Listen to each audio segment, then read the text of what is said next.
the new player. Oh, what am I hearing? That was thunder. Oh! That was the crash of thunder from Zeus Oh my goodness. on the Mount of Olympus. It's all too much. You really got to immerse yourself here in the environment that is the Omega League. Saberlight is one of my favorite offlane players right now. Really? Why is that? He's fun to watch. A pro player's pub. Okay, yeah, exactly, exactly. That's that's exactly why I'm going there. He's Did he just pick up 4 bounty runes? What the hell? That's Viking GG. Okay, so Toby's probably going to get punished for this, or maybe not. He actually gets the 2-man crush, Ooh, and that'll the be big enough. crush? So he just walked up, took some bounty runes, and they got all 4. Dude, that's 3 heroes too. It's not.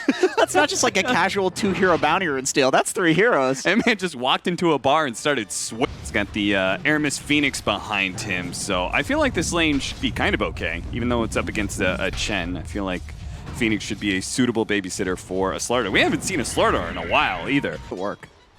You know, I was actually thinking about suggesting Slardar as a pick last night, because it was like the Slark matchup or something, and you guys just wanted a really good laner against Slark, and I was like, well, there's always Slardar. Yeah, I mean, he's great against any melee.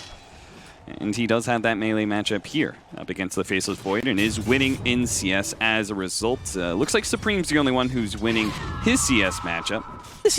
That's like a relatively even lane, isn't it? I mean, it would depend on the mid laner that you ask. Ooh, Saberlight. Win it by killing some of those neutral creeps. Getting a bit of gold experience for himself. They're actually going to try and get in here. They do have the Rolling Thunder coming up for Saberlight, and he will get a nice bounce into the Gyrocopter. Now he's low enough he could take some physical damage and possibly die. If Saberlight's not careful, sure enough, that's exactly what happens. Overestimates just how much HP he had there. Era not going to be caught by that ult from the Gyrocopter, and Supreme will at least be able to turn this bit of a wonky fight back around to the favor of Ninjas in Pyjamas. Attacked against the Fire Spirits. Roll in, Saberlight actually canceling it last second there. Now re-threatening it on Toby. Toby does manage to hit the crush before he gets it out, but Toby being so heavily slowed down, going to be bumped, actually hits the Ember Spirit as well. Back onto Toby again, then Dispel from this Purge Creep has been doing so much work, and it happened there as I believe he dispelled away the sprint. Trying to go onto Saberlight now, boom. Is going to lead with the Gyrocopter to try and catch some of these heroes who've been diving in so deep. Saberlight jukes to the left-hand side away from the Gyrocopter. That disarm may have just saved him here. Boom. Does manage to hit the tiny and spot Saberlight as well, so he may be able to get a secondary kill here. Filling up that bottle is going to be going for the fast Orchid in this game. Mask of Madness, Faceless Void. Really looking to get active early. Don't want to go late game against Gyro IO with an Ember Spirit. Yeah, it feels like they may not have just like one single core that's really, really strong, but they've got all 3 of their cores going to scale nicely. Aramis, he's going to try and force them to commit the Sonic Wave in order to get this kill, and Supreme does indeed do that. That positioning from Aramis, just soaking up that gank there for us. Oh, no! What reaction time. God damn, boom! Wow. Actually now shown herself.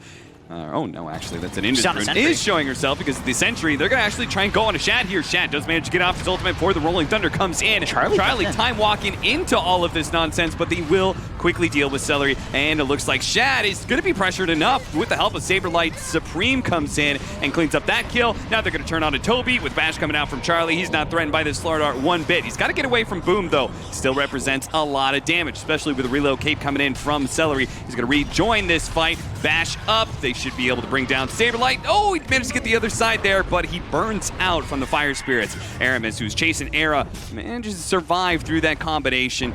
Chase down underneath the tier 1 tower. Boom.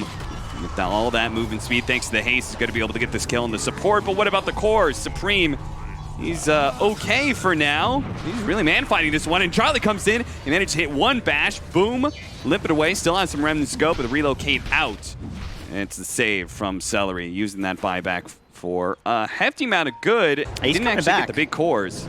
Wisp is coming back. And they're going to come back with the Sonic Wave. They're already taken out Aramis. That takes away that one of his tether points that he was looking for there. He'd actually already tethered to the Phoenix. So as a result of killing Aramis, they managed to get the kill on Celery as well. Goes back to just the fact that Chrono was down. You know, oh, Saberlight. He's got another swashbuckle, but can he get off the Rolling Thunder afterwards, or is the bash going to come in? No, he doesn't get hit in time. Toby is now going to be chain stunned up. They're looking for the toss back. He managed to work his way through that tight little passageway in order to land on the Slardar again. Now, Boom has his remnant up, but immediately gets disarmed. Chased down by Supreme. The double slows make sure He's not going anywhere. Even if he had a remnant, he wouldn't be able to make it go very far with those kind of slows. Double kill for Saberlight. Right. It's a little dicey. Exactly. Just depends on what you're comfortable playing against. It's like Mid1 saying yesterday, they weren't afraid of the Timber because they just know how to play around it. And I feel like certain teams are also comfortable against an IO because they just know how to go to the IO combo, you know, and play around that. And NIP is looking really good with respect to that in this game so far. Medallion to allow them to take Roshan and then all that team fight potential. But they just rolled up, took Roshan, 5-mana to a tier 2, and now they're hitting a tier 3, which is going to force Viking GG back. Oh, they're going in. They're actually going to get the initiation. Wow. Are you serious? Dude, Ninjas in Pyjamas, they're not messing around right now. They're saying, Viking GG, this is not going to be a long game. What a call, man. Whoever made that call is a god. That was a sick, nasty initiation, but really good follow-up as well. That was just straight-up teamwork.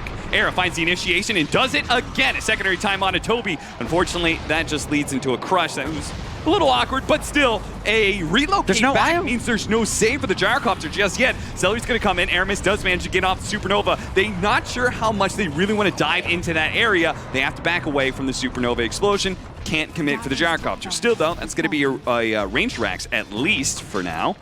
Range Rax this early doesn't feel great, but they should be more concerned about the overall fight because the Orchid coming out, Rolling Thunder on through. They still have a bit of tick damage on Toby, but it's not quite enough to kill him. And Saberlight being very disruptive right now thanks to that Rolling Thunder, but it looks like he's going to be caught. Yule Scepter up in the air. He will manage to get a swashbuckle away to the side. Viking GG pressing forward. There's still a lot of healthy cores here, though, between Charlie and Supreme. They don't have a Chronosphere or anything like that, but they seem damn near fearless in being willing to take this fight up into the base, up into a high ground like this. Supreme's in. Up. Oh, Supreme. He does have the Aegis. And with this secondary life, oh, Toby actually blinked right into the avalanche there from Era. That's a bit unfortunate. That was a good opportunity for initiation, but he's got a secondary follow-up. This time, he's going to catch Charlie and Era stunned up together. Looks like Era goes for the toss back onto the Ember Spirit, trying to keep its distance, but it's not good enough. Sleight of Fist does manage to get that kill. Aramis now going to see the opportunity. They've finally broken Ninja's Pyjamas, and they're going for the deep dives. They're going to be able to slow down some of these heroes as they clean them up. It's going to be Saberlight left behind with the two supports. They're going to be the ones to fall. Queen of Pain and our Faceless Void, the main cores of Ninja's Pyjamas, do manage to walk away with their life.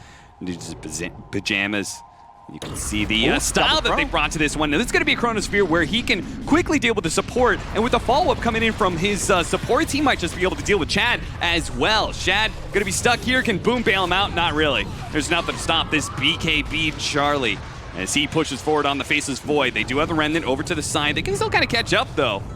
He throws a second Remnant away. Unfortunately for Ninja's Pyjamas, the creep wave's a little bit too far back, so they can't really go for that melee barracks just yet. Well, he's surely going to be playing at like one of these camps behind the creep wave, but no, Charlie's hunting. Like you said, he's got an early game build. He's got the BKB now. He wants to fight. They're just fighting non-stop. The initiation, though, this time to Viking GG, but an interception from Saberlight as Supreme, with that small moment, managed to get off his BKB and escape as a result. Boom.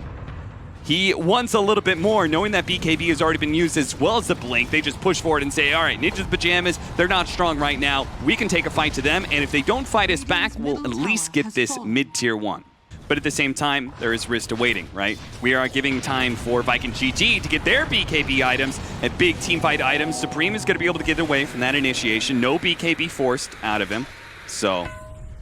And so, what is it, 25% now? The Yeah, it's something like that. That might be enough, even a small number. Era does manage to catch Aramis here, and they follow up with the Orca, but they need a little bit more nukes, and that's where the Sonic Wave comes into play. There's going to be no Supernova until the buyback, actually. Gyrocopter throwing out his ultimate. Saberlight's going to go for the chain stunning onto this Slardar. He should just be dead straight up from this. They're actually going to make sure that the IO can't really bail him out. Saberlight making that next level play to find these backline heroes, but Shad, his BKB's running a little bit low. They're going to go for the Supernova now, but he's surrounded by Ninjas. That's a dieback. Heroes. That's a dieback for the Phoenix, and it could be worse as more heroes are coming in. They still haven't used their Chronosphere. They're going to pop in now to be able to catch the IO with the Gyrocopter together, and if they kill Shat and they kill Celery again, that's going to be potentially another dieback. Same goes with Toby, who's right in the midst of this, going for that Faceless Void, but he doesn't really have the attack speed to keep this up, especially with the disarms there from Saberlight. Not going to be getting this chain bashing. That's going to be a rampage for Supreme. Ninja's Pyjamas just taking over this game now as they're going to continue this fight. It doesn't stop. They've got the Orchid on the the Ember Spirit. He came down from the Yule Scepter, so he's dead again. Double. A double rampage for Supreme, and let's make it a triple. Let's make it a quadruple. They can still catch up to Shad as well as Celery if they want to. One more buyback. Boom says, surely this is going to be enough. 8 heroes wasn't enough. Maybe 9 will be. He's burning them down, but Charlie, he managed to get the time walk away. He's teeping up on a Yule Scepter. Managed to stop him. Saberlight in the top right looks like he's going to be run down by Shad. We're going to focus on the Void for now because he at least has a chance of survival, I think. Okay. But he gets chained up, relocate in to finish him off, and finally, Viking GG do manage to win the end part of the engagement. You let them just sneak this in, right? No way. Come on. With the My slaughter? goodness.